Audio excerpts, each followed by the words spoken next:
สวัสดีข้าพเจ้าข้าพิชัยวรรณยุทธเจ้าของเพจรีวิวขายดีสำหรับคลิปนี้แม่นเป็นคลิปที่ข้าพเจ้าจะมาพาเพื่อนๆทุกคนมาเบิ่งวิธีการสั่งเครื่องจาก Lazada ได้ด้วยตนเองโดยบ่จำเป็นต้องผ่านคนอื่นหรือแม่ค้าคนอื่นหรือบริษัทอื่นมาสั่งให้เฮาเนาะก่อนอื่นหมดแม่นให้เฮาเข้ามาที่ Play Store เนาะจากนั้นก็ให้เฮาพิมพ์หรือว่าค้นหาคำว่า Lazadaถ้าใครที่ว่ายังบ่ทันได้ดาวน์โหลดก็ให้ดาวน์โหลดเด้อทุกคนเด้อ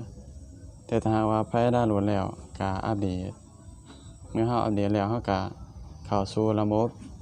เนาะสำหรับคนที่ยังบ่ทันได้มีบัญชีก็สามารถล็อกอินผ่านอีเมลหรือ LINE Facebook ก็ได้ทุกคนเนาะเมื่อเฮาล็อกอินเข้าสู่ Facebook แล้วเนาะก็ให้เฮา